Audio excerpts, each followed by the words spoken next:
네, 오늘 선포하실 하나님 말씀은 에베소서 4장 30절에서 32절 말씀입니다. 에베소서 4장 30절에서 32절 말씀입니다.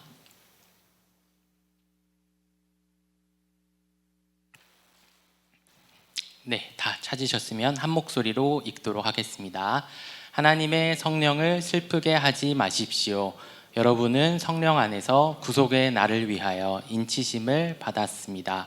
모든 악독과 걱정과 분노와 소란과 욕설은 모든 악의와 함께 내버리십시오. 서로 친절히 대하며 불쌍히 여기며 하나님께서 그리스도 안에서 여러분을 용서하신 것과 같이 서로 용서하십시오. 아멘.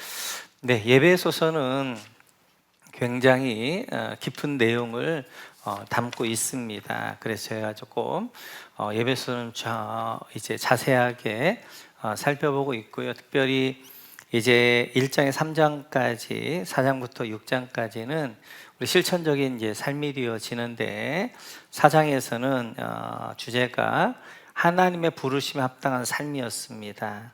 하나님의 부르심에 합당한 삶은 세 가지로 크게 나누었는데, 첫째는 성령의 하나 되게 하신 것을 힘써 지켜가는 것이고, 두 번째는 이제 은사를 따라 사는 삶이고, 세 번째는 옛것을 버리고 새 사람을 입은 삶, 이것이 하나님의 부르심에 합당한 삶이 되어지는 것들을 볼 수 있습니다. 오늘은 특별히 30절을 중심으로 한번 살펴볼 터인데요, 우리 같이 한번 30절 같이 읽죠. 시작. 하나님의 성령을 슬프게 하지 마십시오. 여러분은 성령 안에서 구속의 날을 위하여 인치심을 받았습니다. 여러분, 하나님의 성령을 슬프게 하지 마십시오. 밑줄 그어주시고 슬프게에다 동그라미 쳐주시고요.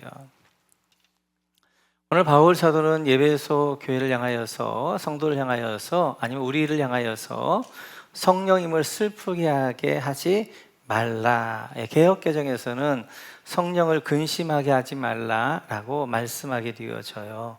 성령님은 인격적인 분이십니다. 인격적인 분이라는 것은 감정을 가지고 계신 분이세요. 그래서 성령님은 슬퍼하십니다.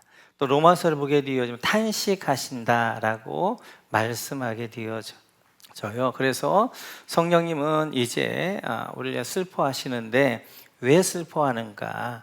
오늘 4장의 마지막으로 이제 어떻게 보면 결론같이 이야기하지요.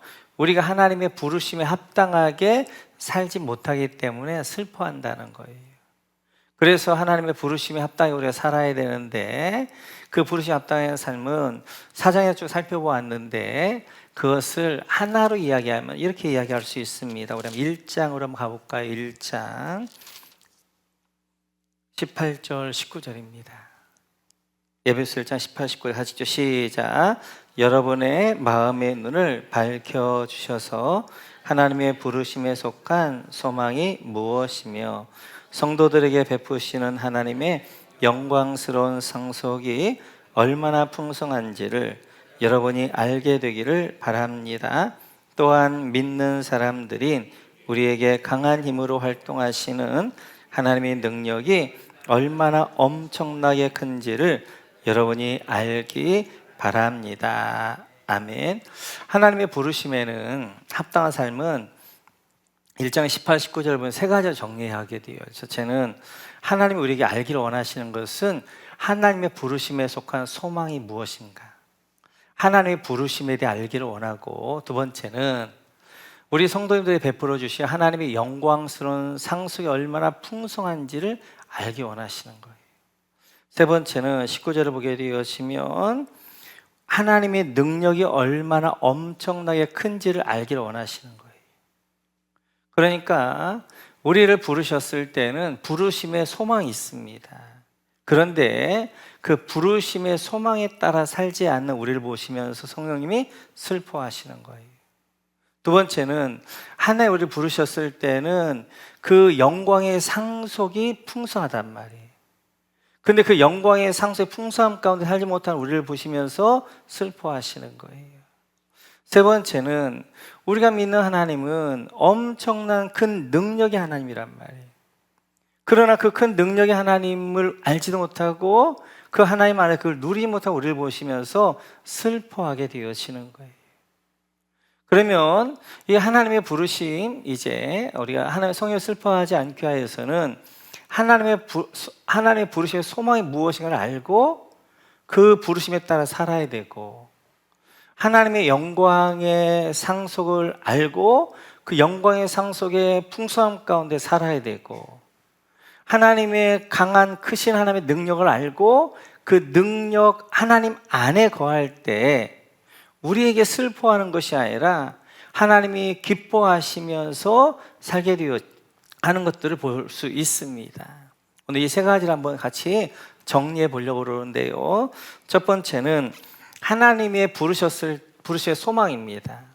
하나님 우리를 부르실 때에는 부르심의 목적이 있어요. 부르심에는 복이 있습니다. 그러니까 하나님의 부르심에는 하나님 부르심에 복이 있고 그 복에 맞는 목적, 사명이 있는 거예요. 그 하나님의 부르심이 복이 되어지는데, 그래서 그 하나님의 부르심을 한마디로 이야기하면 창세기 12장 2절이죠. 같이 한번 읽어볼까요? 창세기 12장 2절.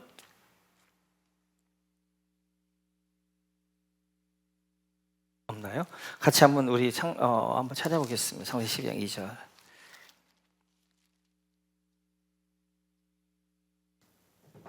같이 읽습니다. 내가 너로 큰 민족이 되게 하고 너에게 복을 주어서 내가 크게 이름을 떨치게 하겠다. 너는 복의 근원이 될 것이다. 하나님 아브라함을 부르시면서 부르심을 이야기하는 거예요. 너는 복이 될 것이다. 너는 복의 근원 될 것이다. 그래서 하나님의 부르심은 복으로의 부르심이에요. 이 복이란 게 뭐냐? 여기서 말하는 복이라는 것은 하나님 백성 되는 것입니다. 그러니까 우리에게 가장 큰 복은 하나님의 백성의 복이에요. 그리고 우리의 정체성도 첫 번째 정체성은 뭐냐면 나는 하나님의 백성이라는 정체성입니다. 그래서 나는 하나님의 백성의 정체성을 가지고 있었기 때문에 요셉이나 다니엘이 그 어려운 가운데서도 잘 이겨갔던 것은 자기 안에 정체성이 있었던 거예요. 나는 하나님의 백성이라는. 그래서 우리를 하나님의 백성으로 부르셨는데, 그러면 하나님의 백성의 복이 뭐냐? 이제 출애굽기 19장을 보게 되어지면 같이 한번 읽어볼까요? 시작. 너희의 나라는 나를 섬기는 제사장 나라가 되고 너희는 거룩한 민족이 5절이 없나요? 네, 우리 같이 시작. 이제 너희가 정말로 나의 말을 듣고 내가 세워준 언약을 지키면 너희는 모든 민족 가운데에서 나의 보물이 될 것이다. 온 세상이 다 나의 것이다. 그러므로 너희는 내가 선택한 백성이 되고 너희의 나라는 나를 섬기는 제사장 나라가 되고 너희는 거룩한 민족이 될 것이다. 너는 이 말을 이스라엘 자손에게 일러 주어라. 아멘. 우리 하나님이 시내산으로 이제 모세를 언약 맺기 전에 그들에게 이야기하시는 거예요. 너희가 나와 언약 백성이 되어 내 백성 되어지면 이런 복이 있을 것이다. 5절에 보니까 이렇게 말씀하게 되어지죠. 5절 선택한 백성이 될 것이고, 첫 번째.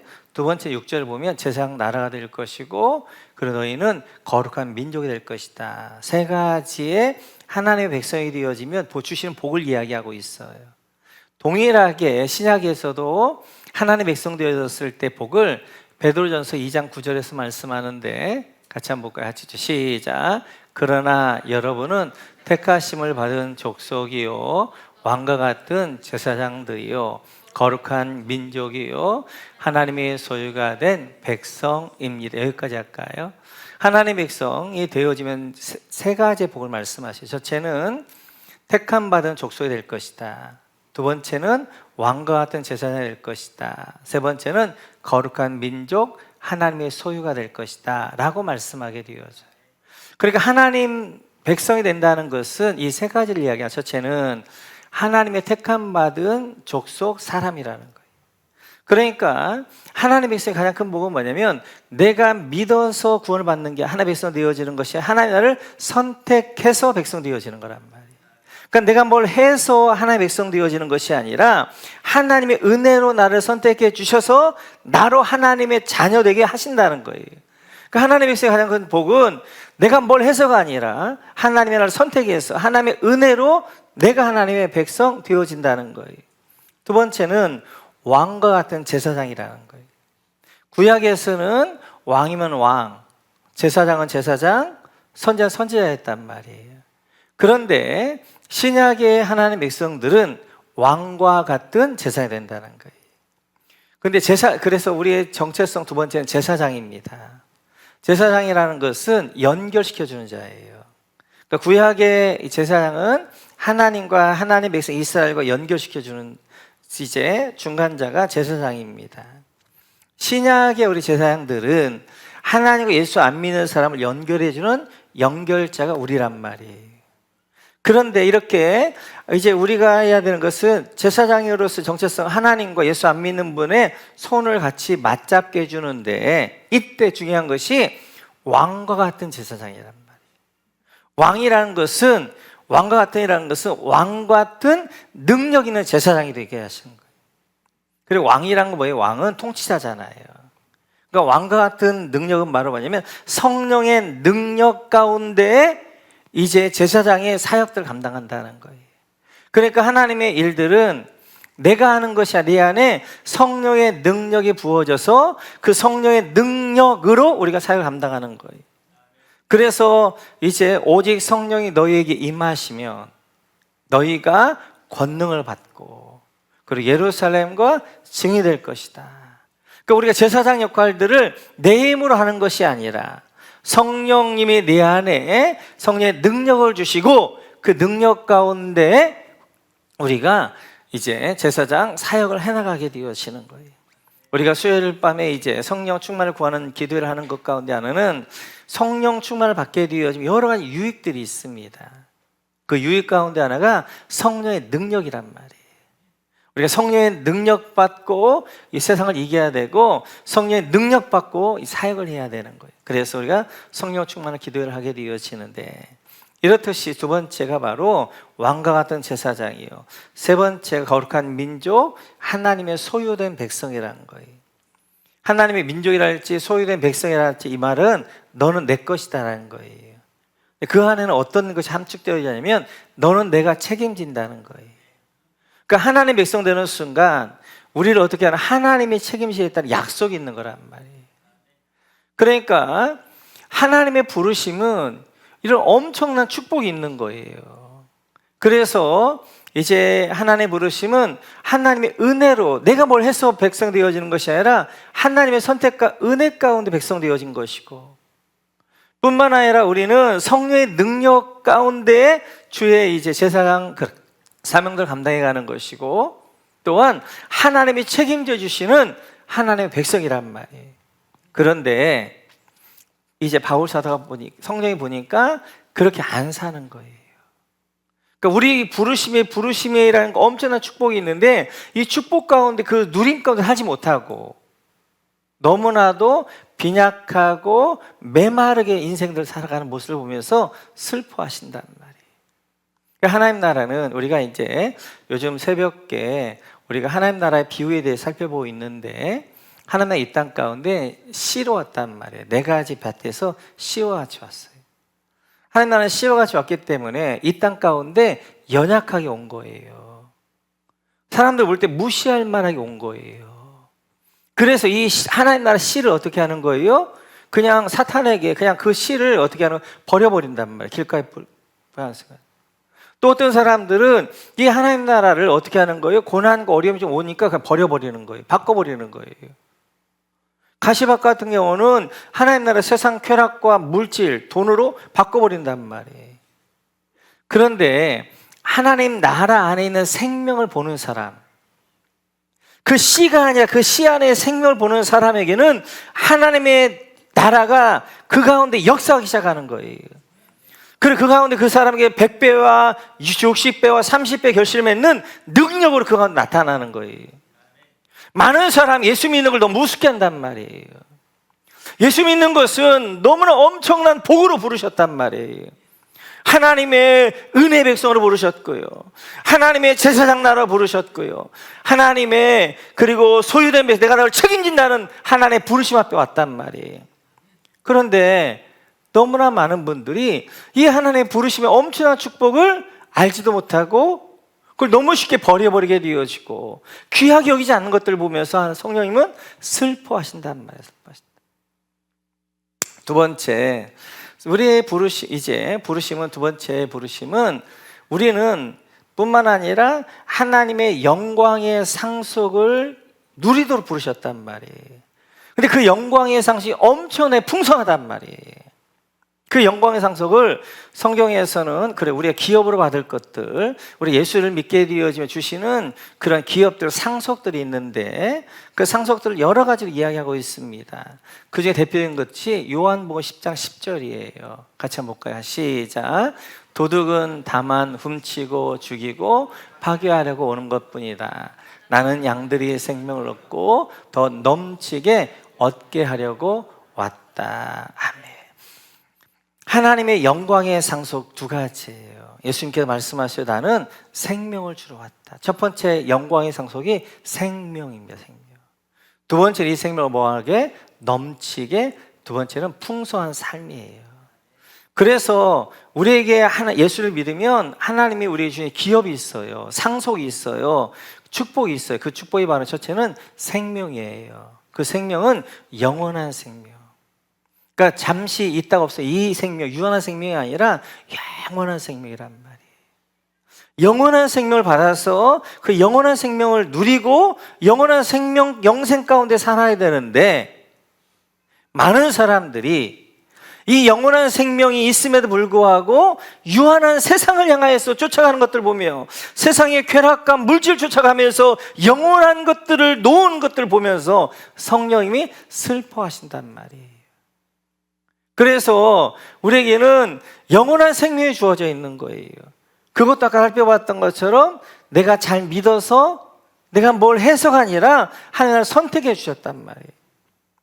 저는 가끔 그런 생각을 해요. 누워서 어느 날 저는 누워있을 때 기쁨 가운데 하나가 그냥 좀 인터넷 보는 거였습니다.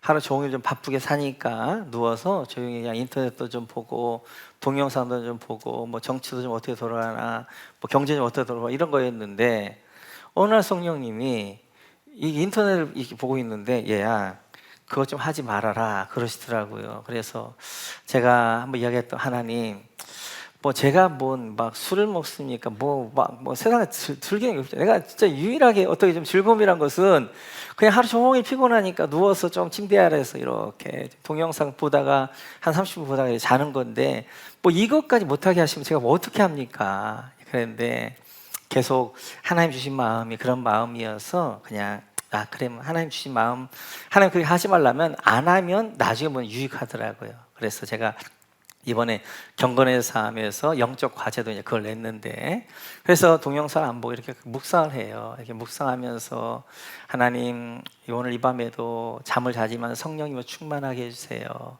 또 그동안 놓쳤던 기도들을 누워서 주님도 생각하고 기도도 하고 아내의 손도 잡아보면서 여보 사랑해 뭐 이렇게 말도 하고 이제 그러고 이제 자는데 자다가 어떤 생각하는데 이렇게 내가 한 것도 없는데 하나님이 나를 구원하여 주셨다. 내가 아무것도 가진 건 없지만 영생을 가지고 있다. 이게 너무너무 감사한 거예요. 그렇잖아요. 만약 여러분이 선택한 게 하나님이 여러분을 선택하지 않았다면 여러분 어디 지금 세상에 나가가지고 영원한 저 지옥을 향해 갈 터인데 하나님이 여러분을 선택해서 하나님 백성 삼아준 거잖아요. 엄청난 은혜와 축복이잖아요. 이 영생을 주셨음에도 불구하고 영원한 생명을 누리지 못하고 그냥 영원한 생명 은혜 가운데 살지 못하고 세상 것들을 추구하면서 그 땅만 바라보고 살고 있는 모습들을 보면서 성령님이 슬퍼하신단 말이에요. 두 번째 하나님이 주신 영광의 상속이 풍성한 삶이에요.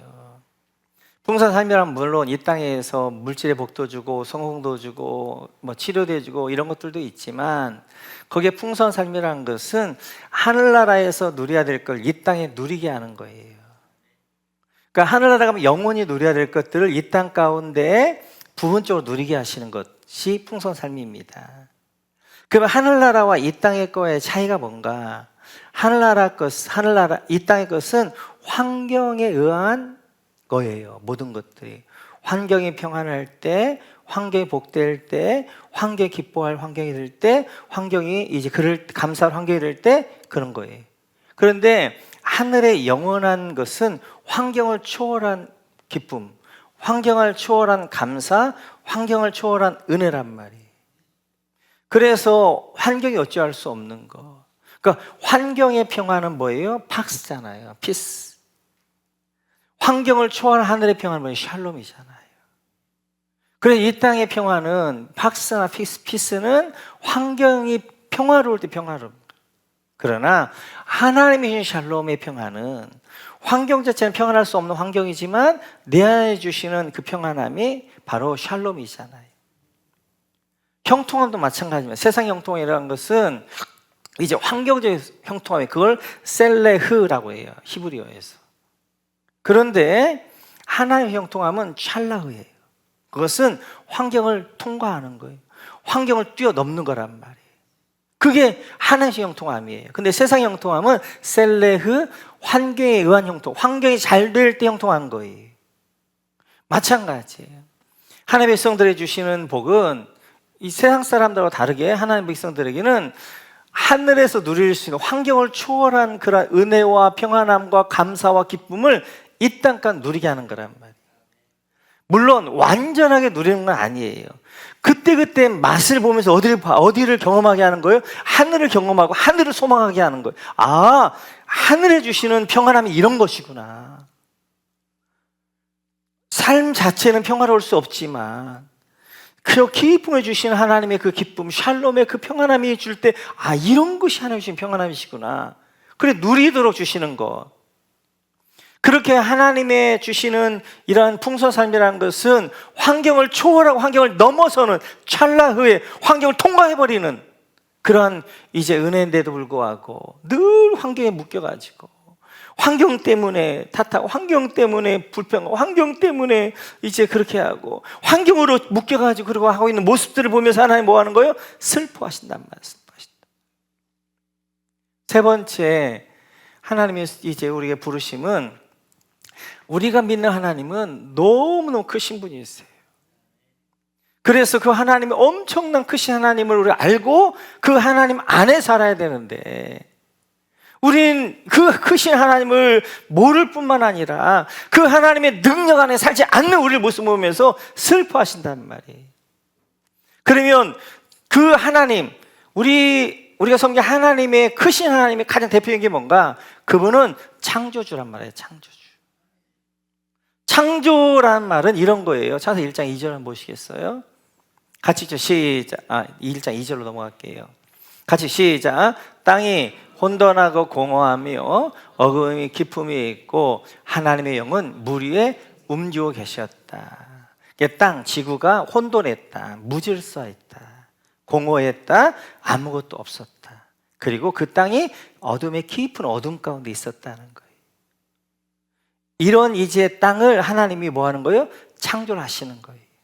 혼돈, 무질서한 땅을 질서를 만드는 게 창조란 말이에요. 공허, 아무것도 없는 공허한 그런 땅을 그 안에 내용물을 채우는 게 창조란 말이에요.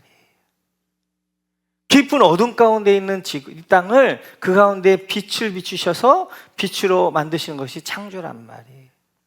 그래서 제가 말씀드렸던 것처럼 첫 3일은 이제 혼돈되어진 무질서한 세상에 질서를 만들잖아요.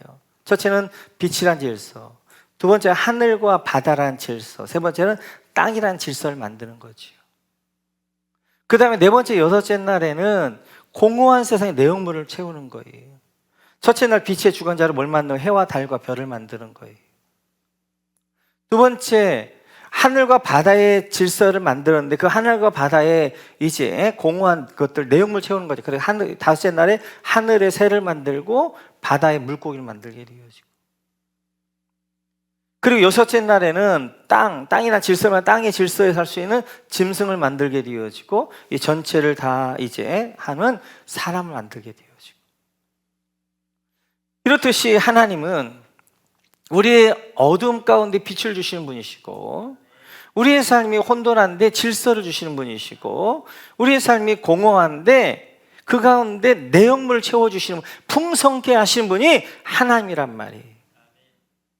그래서 그 하나님은 우리의 삶을, 어둠을 몰아내고, 할렐루야, 근심 어둠을 몰아내고, 할렐루야, 빛으로 비추기를 원하신단 말이에요. 빛의 삶을 살기를 원하신단 말이에요. 뿐만 아니라 그 창조주 하나님 계신 분들에게는 질서가 잡히기 시작하는 거예요. 삶의 질서가 있는 것입니다. 그러니까 내가 뭘 우선순위 해야 될까? 우선순위가 잡히게 되어지면서 삶의 질서가 있어요. 내가 뭘 해야 될 것인가? 어디를 향해 가야 될 것인가? 그러나 하나님이 없는 분들은, 그들은 이 이스라엘과 같이 혼돈한 세상 가운데 가는 거예요. 어디가 길이냐, 어디가 진리냐, 뭐 생명이냐라고 하면서 마치 눈먼 자와 같이 그냥 다람쥐 피자빵을 뺑뺑뺑 돌면서 그냥 인생을 사는 거, 그게 인생인 줄 안단 말이에요. 그러나 하나님의 백성들은 뭐 하는 거예요? 우리 빛을 비춰주시고 우리 삶을 질서를 주니까 우리가 살아가야 될 목적이 무엇이고 어디를 향해 갈 것인가 방향성을 알고 그 방향성에 간단 말이에요.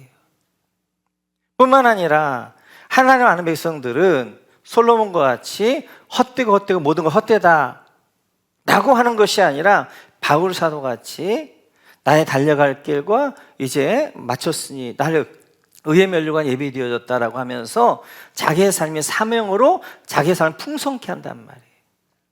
근데 하나님의 창조자 하나님이 안 계신 분들은 마지막에 되면 다 누가 뭐라고 하냐면 헛되다라고 해요. 그런 우리 인생을 부르는 것이 아니라 하나님의 충만함 가운데 충만함을 살도록 우리를 부르셨단 말이에요. 그런 충만함 가운데 있지 않고 삶의 질서도 없이 창조주 하나님이 나의 아버지가 됨에도 불구하고 내 삶의 창조가 일어나지 않고 내 삶에서 혼돈 가운데 살게 되어지고 내가 살아가야 되는 목적이 무엇인가 방향성이 어딘가도 모르고 질서도 없게 되어지고 그리고 늘 살면서도 혼자 혼돈하다 그리고 이제 공허하다 말하기 아닙니다. 성령 우리가 충만케 하시고 우리를 이끌어 가시게 되어 우리의 삶 가운데 내용물을 채워주시며 사명으로 우리의 삶들을 풍성케 하시는 하나님의 은혜 가운데 살도록 부르셨단 말이에요. 하나님의 부르심은, 예수 믿는 것은 너무너무 그렇게 값싼 것 아닙니다. 결정하셔야 돼요. 자기 정체성을 가지고 그 정체성 안에 가치관을 가지고 그 가치관을 세우면 어떻게 하는 거예요? 내가 버려야 될 것과 붙잡아야 될 것들이 분명해야 된단 말이에요. 그런데 몇십 년 교회를 다녀도 진짜 붙잡지 말아야 돼. 하나님 성님이 슬프게 하는 것들을 붙잡고 살아가는 사람 많단 말이에요. 진짜 붙잡아야 되는 부르심, 진짜 붙잡아야 되는 영광의 상속, 진짜 붙잡아야 되는 이제 그시 하나님의 능력을 붙잡는 게 아니라 썩어질 세상을 붙잡으면서 그 환경 때문에 거기에 매몰되어져 가지고 그 환경 때문에 그냥 이제 살고 있는 모습을 보면 성님이 슬퍼하신단 말이에요. 슬퍼하신다. 오늘 4장 어떻게 보게 되어지면 하나의 부르심 합당한 삶을 결론 지으면서 이제 바울 사도는 이제 하나님을 슬프게 하는 삶이 아니라 하나님을 기쁘시게 하고 성령이 내 안에 춤추게 하는 삶을 살아야 되는데 그러게 살기 위해서 우리 부르심이 얼마나 귀한 것인가, 얼마나 축복으로 부르심인가 뿐만 아니라 부르심뿐만 아니라 이 부르심에 따른 영광의 상속 기업이 있단 말이에요. 주시는 복이 있단 말이에요. 그 복을 누리도록 부르셨다고요. 뿐만 아니라 그 창조주 하나님의 능력 가운데 살아가는 우리 모두, 그러기 위해서는 무엇 중요한 것이 성령 충만입니다. 내가 내 힘으로 충만하게 되어 성령을 슬프게 하게 되어져요. 그러나 성령 충만할 때 부르심 합당한 삶을 살아가게 되어지고 성령 충만할 때 우리에게 주신 기업의 능력들을 그 성령님 안에 있는 그런 영광의 그런 풍성함들을 우리가 누리며 살게 되어지고, 그리고 성령 충만할 때 우리의 삶이 내 삶의 질서와 그 다음에 내 삶 가운데 사명 감당해 가면서 충만한 은혜가 임하는 삶이 되어지는 거예요. 우리 모두 성령을 슬프게 하는 여러분들이 아니라 성령이 춤추게 하는 여러분 모두가 되시기를 주님의 이름으로 축원합니다.